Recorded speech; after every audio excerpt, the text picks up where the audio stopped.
throttle up. Discovery Roger, go for deploy. Thanks, Karen, and to everybody in the shuttle program. The crew is go for launch. Roger, nice to be in orbit.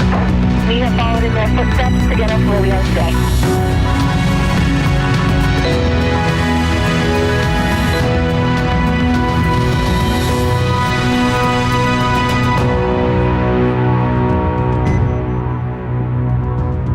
You're looking at a live view of the Dragon Endeavour spacecraft as we await its departure from the International Space Station on its way back to planet Earth. It's Sunday, September 3rd, here at SpaceX headquarters in Hawthorne, California. We expect Dragon to push away from the space station at 4:05 a.m. Pacific, 7:05 a.m. Eastern, with our Crew-6 astronauts, including NASA's Steve Bowen and Woody Hoburg, United Arab Emirates astronaut Sultan Al Neyadi, and Roscosmos cosmonaut Andrey Fedyaev. The crew is currently suited up and in the Dragon, and the station hatches are sealed and in preparation for departure. Thanks for tuning in to watch live coverage of Dragon completing its 6th official long-duration mission for NASA's Commercial Crew program. For those of you following along, you'll know that the Crew-7 crew arrived just last week, and they will be taking over for Crew-6, who is now headed home. My name is Kate Tice, Senior Quality Systems Engineering Manager here at SpaceX. Joining me today from NASA Communications is Gary Jordan. Hey. Welcome. Hey, Kate. Great to be here. Thanks. Once Dragon departs the station, the crew's flight home is expected to last around 17 hours. Shortly after separation, Dragon will use its Draco engines to thrust away from the station in a series of carefully choreographed maneuvers, up to 5 departure burns, to increase the distance between the spacecraft and the space station. Dragon will also execute a phasing burn to lower its orbit and line the spacecraft up with its landing location. Next on its trip home is deorbit, entry and landing, which covers all operations after the final departure maneuver. That includes trunk separation, closure of the nose cone, a deorbit burn, deployment of the drogue and main parachutes, and finally, splashdown, all off the Florida coast, at which point our teams will recover Steve, Woody, Sultan, and Andre. Dragon is targeted to splash down off the coast of Florida at 12:26 a.m. Eastern Time, 9:26 p.m. Pacific Time, followed by the crew getting picked up at sea by one of SpaceX's recovery vessels. Today on board the space station is Expedition 69 crew, led by Roscosmos cosmonaut and Space Station Commander Sergei Prokopyev. Of course, just like its approach to the International Space Station, Dragon's departure and deorbit is designed to be fully autonomous, requiring no action from the crew on board. NASA astronaut Frank Rubio helped the crew members prepare for departure today and will be watching from the cupola, but the prime departure monitoring role falls on Steve Bowen and Woody Hoburg from inside the Dragon.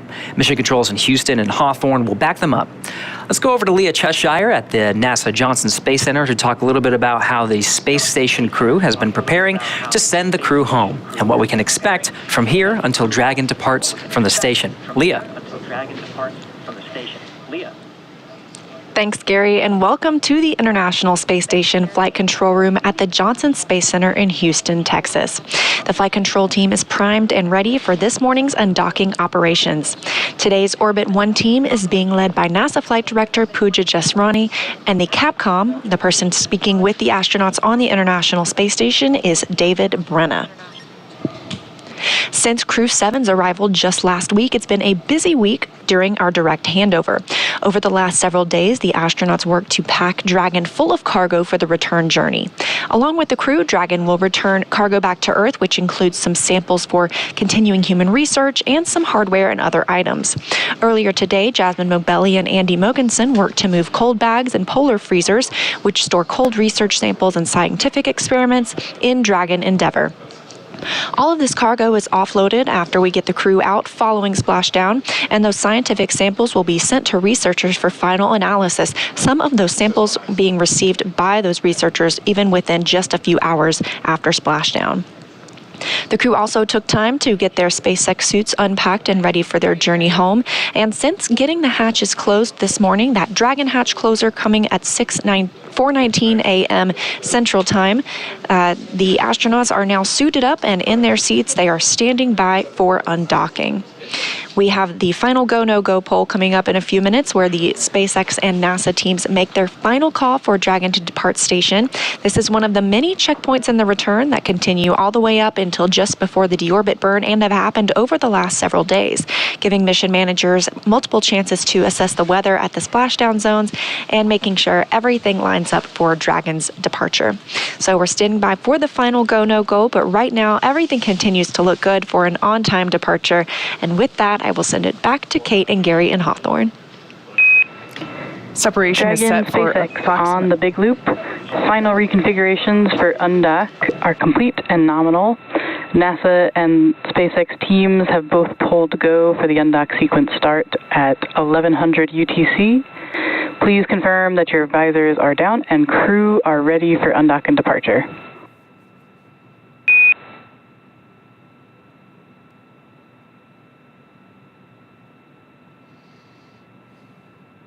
SpaceX Endeavour, visors are down, crew is ready to undock.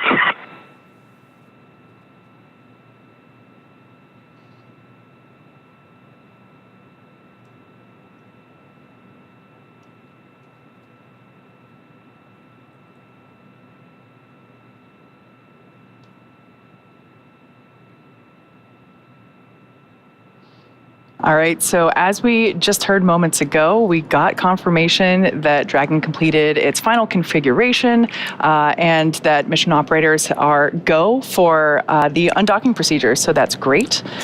So just like its approach to the International Space Station, Dragon's departure and deorbit is designed to be fully autonomous, requiring no action from the crew on board, which is typically faster and easier this time around since the crew won't have the option to stop at waypoints like we see at when the vehicle arrives. Once the undocking sequence is complete, Dragon will use its Draco engines to thrust away from the station in a series of 5 departure burns, which are carefully choreographed maneuvers that will increase the distance between the spacecraft and the space station. From there, a phasing burn will place Dragon on a trajectory back to Earth. Wrapping up its trip home, Dragon will go through deorbit, entry, and landing, which covers all operations after that final departure maneuver. That includes trunk separation, a deorbit burn, closure of the nose cone, deployment of the drogue and main parachutes, and finally, splashdown off the Florida coast, at which point our teams will recover the Crew-6 astronauts inside Dragon from the water. So as we just heard moments ago, that mission operators have pulled go for undocking.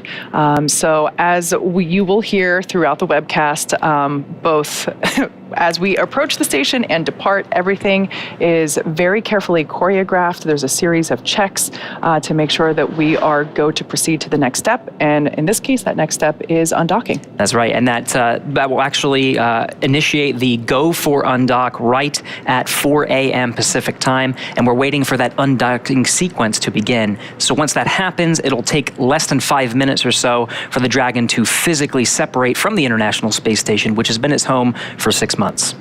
The first step in the automatic undocking sequence is for the umbilicals to retract. These umbilicals connect Dragon systems to the space station. They transfer power, telemetry, and commands between the two vehicles throughout Dragon's stay.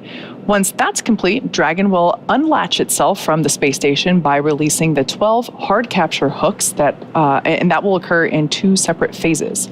All of that combined will take roughly 4.5 minutes. Then Dragon will be ready to depart from station and begin to move itself further and further away by using its thrusters. That's right. Dragon's initial departure from the station is a little different from other docked vehicles like the Soyuz that rely on springs to push them away from the docking port.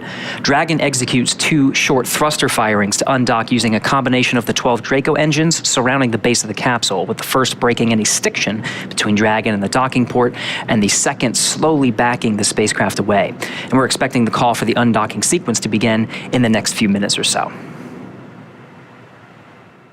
All right, so before they depart the station, let's take a moment to get to know the crew that we're bringing home today. First is Captain Steve Bowen, who hails from Cohasset, Massachusetts, and is married with 3 children. He holds the title of the first U.S. Navy submarine officer to be selected as a mission specialist by NASA. Bowen is also a veteran of 3 previous NASA space flights, including space shuttle flights on STS-126, 132, and 133. During those missions, he and his crew expanded the living quarters of the International Space Station, delivered an integrated cargo carrier, and the Russian mini research module. With this mission, he will have logged an estimated 227 days in space over 4 flights, including 65 hours and 57 minutes in 10 spacewalks. Today, he's the commander of Crew-6. Sitting next to Stephen is pilot Warren Woody Hoburg. The 37-year-old is from Pittsburgh, Pennsylvania. He studied aeronautics and astronautics from MIT before getting a doctorate in electrical engineering and computer science from University of California, Berkeley. During grad school, Hoburg worked as an EMT with the Yosemite Search and Rescue. Crew-6 has been Hoburg's first flight since NASA selected him to be an astronaut in 2017. He is also a commercial pilot with instrument, single engine, and multi-engine ratings. As pilot for Crew-6, he is responsible for spacecraft systems and performance. Aboard the station, he served as an Expedition 68 and 69 flight engineer and is coming home with 186 days in space and 11 hours, 38 minutes of time out Of the United Arab Emirates to be a part of Expedition 68 and 69. The father of 5 spent most of his life in Al Ain and Abu Dhabi, but in 2020 traded that in for astronaut training in Houston at the NASA Johnson Space Center. For this has been his first trip to space, so he now also has 186 days in orbit. Additionally, he went on 1 spacewalk, totaling 7 hours and 1 minute. It was also the first trip to space for the second mission specialist, Roscosmos cosmonaut Andrey Fedyaev. Andrey was selected as a cosmonaut back in 2012. He will monitor the spacecraft during the dynamic re-entry phase of flight. While on board station, he served as a flight engineer for Expedition 68 and 69 and will return to Earth with 186 days of time in space under his belt. That's right, and they'll all be undocking here in just a few minutes. Before they actually undocked, they actually had played a game with the flight operations team on the ground, and just moments before we started this broadcast, they exchanged some words. Here's a replay of that moment. Dragon, Houston, on the Big Loop.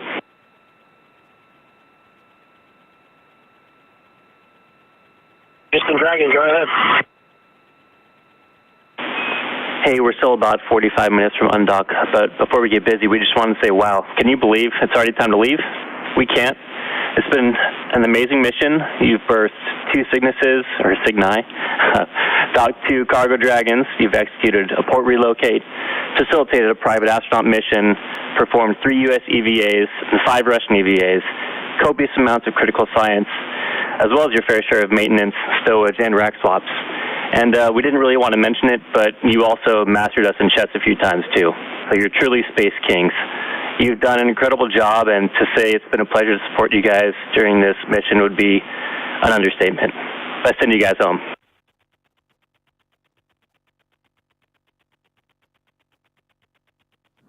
Houston Endeavor, thank you very much. It's been a real privilege and honor to be up here for this expedition as it continues. And we're coming up on 23 years of continuous occupation of the International Space Station, which is absolutely amazing. It's just a real privilege to be a part of it. It has been an amazing mission. The Expedition 69 crew has been above and beyond, and I've had the privilege of watching it all happen. I really think this has been amazing. And thank you, Houston, and thank you, Mission Control, and everybody on the ground, the entire team from Scuba, Huntsville, Munich, Moscow, the entire team coming together and ensuring that our expedition was smooth and safely completed. It's really been an honor. Thank you.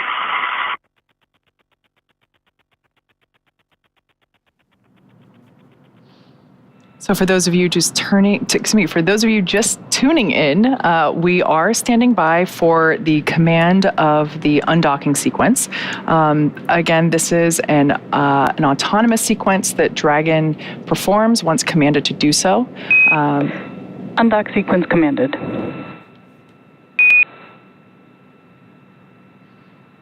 And right on time. There's that call we were standing by for to basically command Dragon to begin the undocking sequence.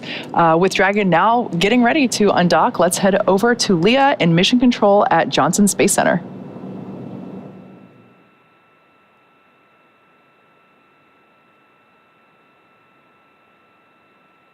Thanks, Kate. And as you mentioned, and as we heard the core and crew Umbilical demate confirm, complete the and nominal. undock has been Never copies. Undock has been commanded, and the umbilical, which provided power to Dragon from the International Space Station, has been detached as well.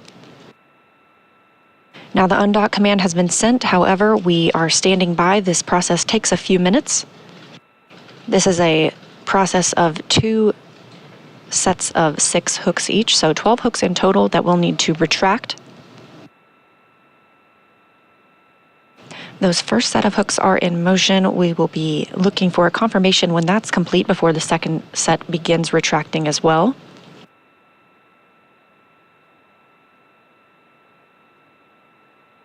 We're expecting time of physical separation to be at 6:05 a.m. Central Time, 7:05 a.m. Eastern Time.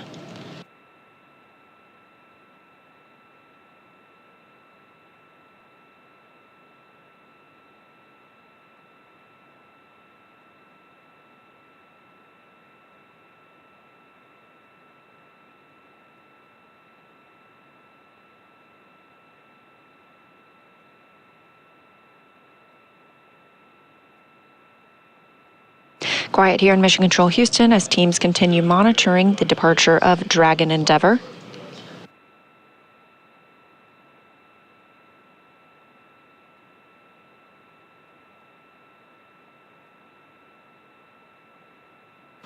About 3 more minutes until we see physical separation. Those first set of hooks continue to retract.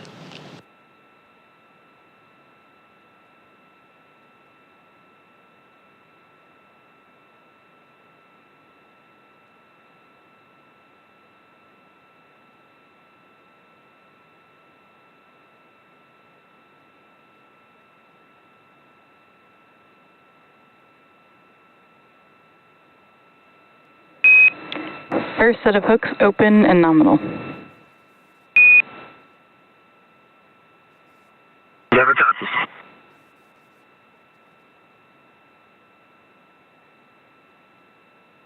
The Crew Operations and Resources Engineer in Hawthorne, California at SpaceX Mission Control communicating with the team aboard Dragon Endeavour. Our Crew-6 astronauts coming home today, Steve Bowen and Woody Hoburg of NASA, Sultan Al Neyadi of the United Arab Emirates, and Andrey Fedyaev of Roscosmos.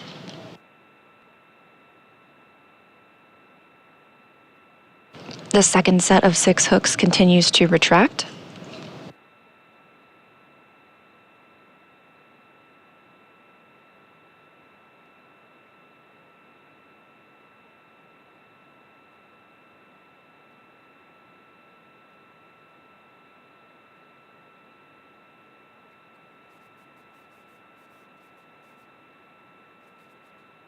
After those hooks are fully open, we will see 2 short burns known as undock burn 1 and 2, both just a few seconds long, that will break the stiction or the attachment of Dragon to the International Space Station. Again, we're looking at that in about 1 minute.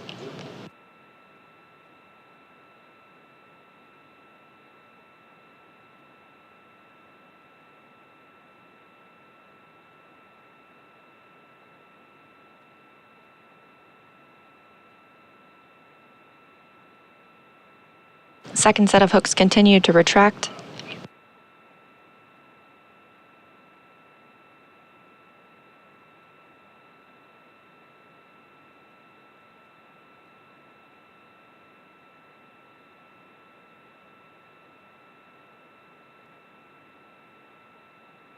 Standing by for undock burns 1 and 2.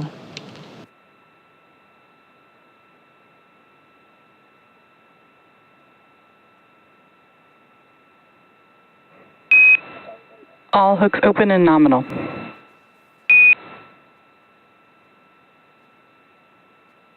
Copy, see the same.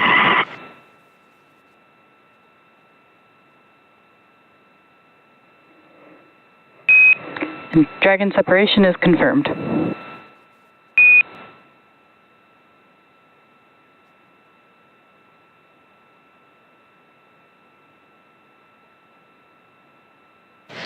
At 6:05 a.m. Central Time, and after 184 days on the International Space Station, Dragon has departed the orbiting laboratory, traveling 256 statute miles over the Pacific Ocean.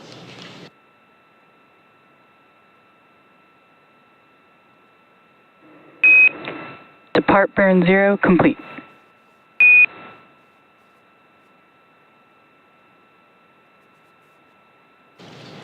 We saw the two successful undock burns, 1 and 2, again, both.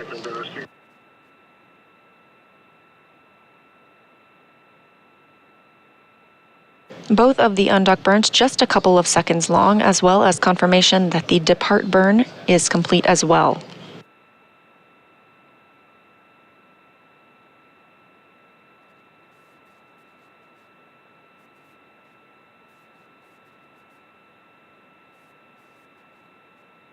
And with the successful undocking, again, that coming at 6:05 a.m. Central Time, right on time, Dragon, Endeavour, and Crew-6 begin their journey back to Earth.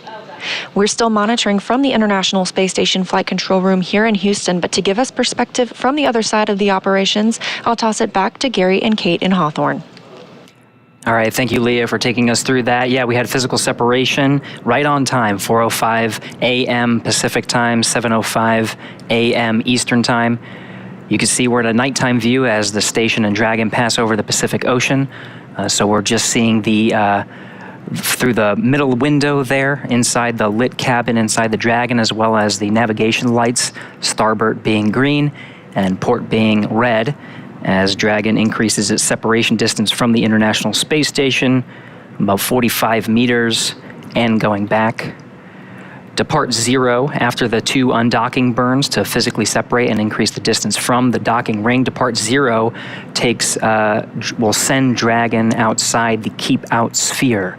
Keep Out Sphere has its own set of rules, is a line about 200 meters away from the International Space Station, so we'll get right outside of that, and we'll wait towards Depart Burn 1.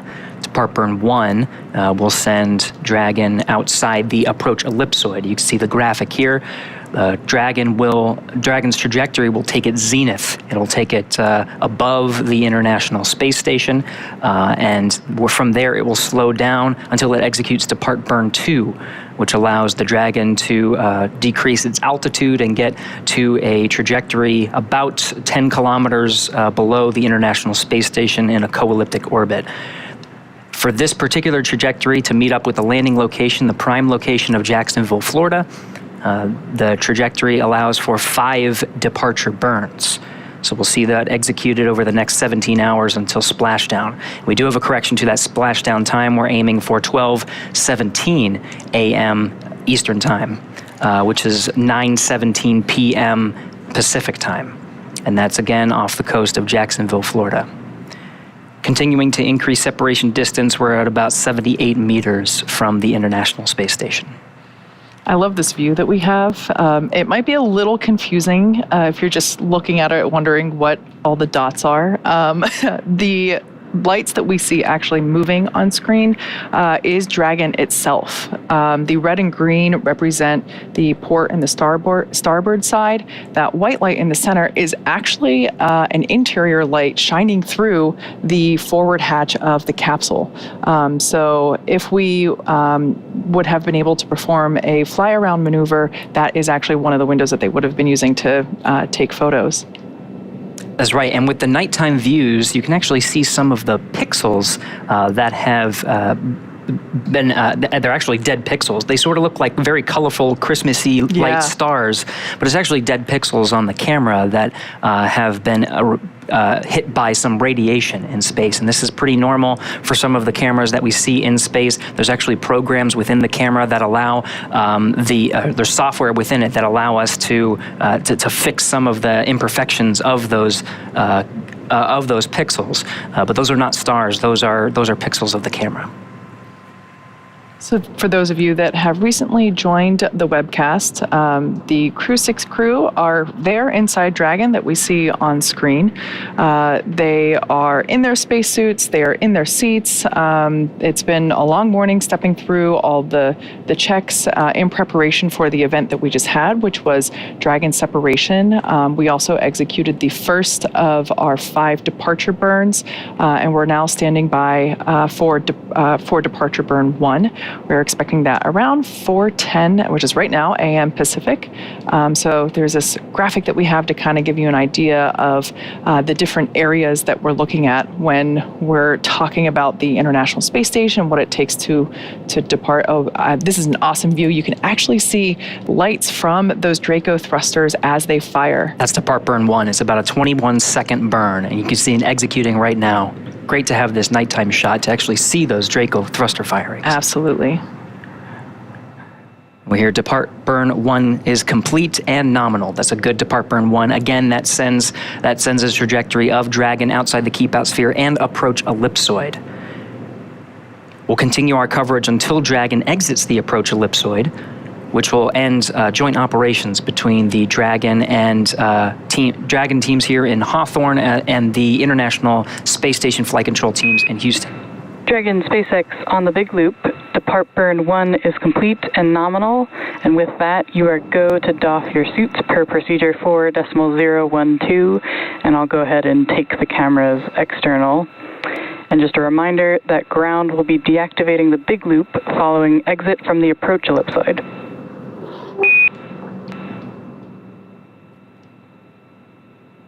Copies moving into suit doffing, waiting for the cameras, and thank you, ISS. It's been an amazing 6 months. It's Crew-7, and 69 for you. Continue Expedition 69 and for 70. Enjoy your visit, and we'll talk to you back on Earth. And Dragon Station, we copy. We're going to miss you guys, but it's good to see you go and get back to your families. Great job on the mission. Godspeed, and we'll see you splashing down safely here in about 17 hours. Great job.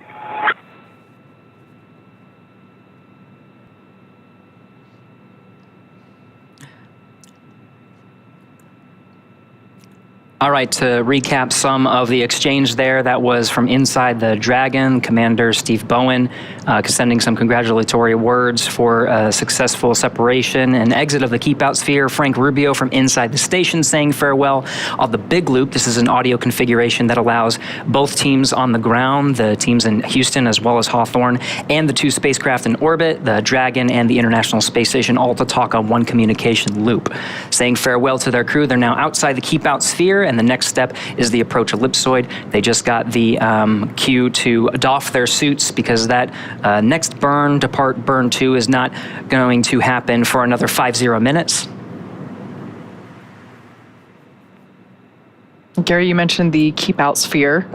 For those that might be unfamiliar with approaching or departing the International Space Station, it is an imaginary sphere, obviously nothing physical out there, but it's, as you can see there on your screen, as the name indicates, that is the sphere that you have to have, there's a check to enter the keep out sphere as you approach the International Space Station. It's basically this imaginary sphere about 200 meters all around the International Space Station, and as Gary just said, we are now out of it. That's right, and that next sphere outside of that is the approach ellipsoid. Each of them has sort of a set of its own rules, the keep out sphere and then the approach ellipsoid. That approach ellipsoid is 4 kilometers by 2 kilometers by 2 kilometers, and once the spacecraft is outside of that imaginary line, it has to be on what's called a 24-hour safe free drift trajectory. So that means the spacecraft wouldn't cross into the approach ellipsoid and risk any recontact with the International Space Station for at least 24 hours, even if it lost all maneuvering.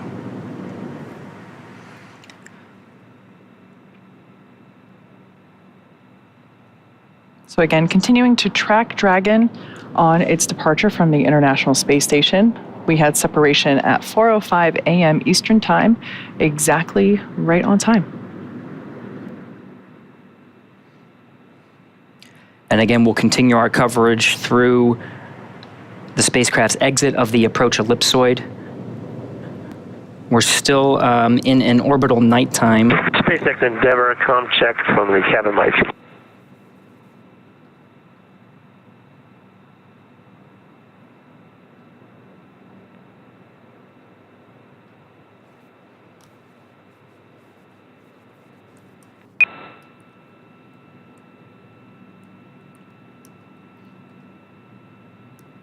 And again, And we have you loud and clear as well.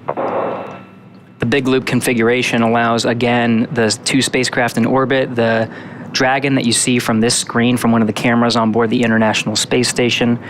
It's hard to see because we are in an orbital nighttime, so you can just see the navigation lights as well as the lights from the interior of the cabin through the center window there with the open nose cone. But everyone is talking, and that's part of the configuration once we're inside these joint operations spheres. We've been talking about the keep out sphere, the approach ellipsoid. That big loop will be deconfigured shortly after exiting the approach ellipsoid, and the Dragon crew will just be operating on what's called Dragon to ground. It's a communication link between the inside the Dragon capsule and the teams here in Mission Control in Hawthorne. As we heard before, the crew got the okay to doff or take off their suits. This allows them to be a little bit more comfortable in their seats, and as we go through the next phases, as you also heard on comms, it's about a 17-hour trip from undock to splashdown. So they don't need to wear their suits the whole time, and so right now we are tracking Dragon here on this shot, and the crew is doffing their suits and standing by for the next phase. Once again, we are standing by to exit the approach ellipsoid, which, as Gary mentioned, another imaginary shape out there by the ISS, measuring 4 kilometers by 2 kilometers by 2 kilometers. And big difference between it and the keep out sphere is that the approach ellipsoid, the vehicles outside it have to be on a 24-hour safe free trajectory, meaning that the spacecraft would not cross into the approach ellipsoid for at least 24 hours, even if it lost all maneuvering capability. So we can see those dots from Dragon, those exterior lights, getting further and further away. We were able to see the Draco engines firing as they were performing departure burn number 1.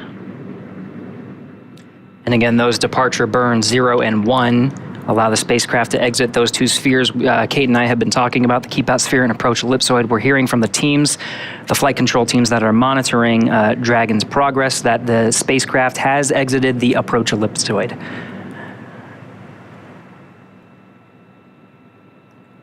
So again, the crew has doffed their suits. It allows a little bit more comfort as they begin their journey, which will take more than 17 hours from the time of undocking to the time they actually touch down in the Atlantic coast.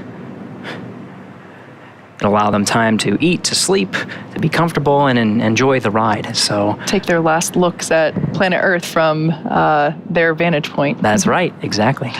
Well, now that NASA astronauts Steve Bowen and Woody Hoburg, Emirati astronaut Sultan Al Neyadi, and Roscosmos astronaut Andrey Fedyaev have departed the International Space Station, as you can see with that great half-lit shot there on your screen, it will take them about 17 hours until they're back on Earth. The crew is currently doffing their spacesuits to settle in for the flight home.